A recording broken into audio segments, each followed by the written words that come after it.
ಸಿದ್ದರಾಮಯ್ಯನವರ ಸಮಾವೇಶ ಈಗಾಗಲೇ ನಾನು ಪತ್ರಿಕೆಯಲ್ಲಿ ಹೋದೆ. ಯಾರ ಕಾಂಗ್ರೆಸ್ ಅವರೆಲ್ಲ ಕಂಪ್ಲೇಂಟ್ ಕೊಟ್ಟಿದ್ದಾರಂತೆ ಖರ್ಗೆ ಅವ್ರಿಗೆ. ಇವರು ಇಂಡಿವಿಜುವಲ್ಗೋಸ್ಕರ ಪಾರ್ಟಿನೆಲ್ಲ ಬೆಳೆಸ್ಕೊತಾ ಇದ್ದಾರೆ. ಸುಮ್ಮನೆ ಹೆಸರಿಗಷ್ಟೇ ಹೈಯಿಂದ ಅಂತ ಈಗ ಹಿಂದ ಬಿಟ್ಬಿಟ್ಟಿದ್ದಾರೆ. ಓನ್ಲಿ ಅಲ್ಪಸಂಖ್ಯಾತರ ಓಲೈಕೆ ಮಾಡೋದಷ್ಟೇ ಅವ್ರ ಹತ್ರ ಉಳಿದಿರೋವಂಥದ್ದು.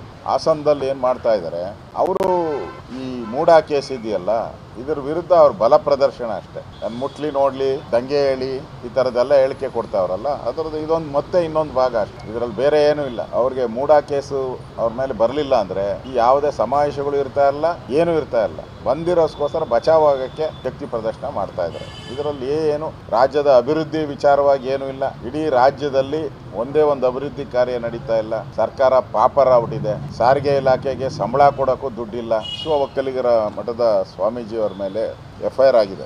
ಸೈಯದ್ ಅಬ್ಬಾಸ್ ಬಿನ್ ಸೈಯದ್ ಅಹಮದ್ ಅವರು ಕಂಪ್ಲೇಂಟ್ ಕೊಟ್ಟಿದ್ದಾರೆ. ಸ್ವಾಮೀಜಿ ಮೇಲೆ ಕ್ರಮ ತೆಗೆದುಕೊಳ್ಬೇಕು ಅಂತ ಕೊಟ್ಟಿದ್ದಾರೆ. ಅದರಿಂದ FIR ದಾಖಲು ಮಾಡಿ ಸ್ವಾಮೀಜಿಗೆ ಕಿರುಕುಳ ಕೊಡಬೇಕು, ಒಕ್ಕಲಿಗ ಸ್ವಾಮೀಜಿಗಳಿಗೆ ತೊಂದರೆ ಕೊಡಬೇಕು, ಅವ್ರನ್ನ ಬಂಧಿಸಬೇಕು, ಅವ್ರ ಮೇಲೆ ಕ್ರಮ ತೆಗೆದುಕೊಳ್ಬೇಕು ಅನ್ನೋ ಉದ್ದೇಶದಿಂದ ಸಿದ್ದರಾಮಯ್ಯನವರ ಸರ್ಕಾರ ಒಕ್ಕಲಿಗ ಸ್ವಾಮಿಗಳ ಮೇಲೂ ದಬ್ಬಾಳಿಕೆ ಮಾಡುವಂಥ ಒಂದು ವ್ಯವಸ್ಥಿತವಾದಂಥ ಸಂಚನ್ನು ಮಾಡ್ತಾ ಇದ್ದಾರೆ.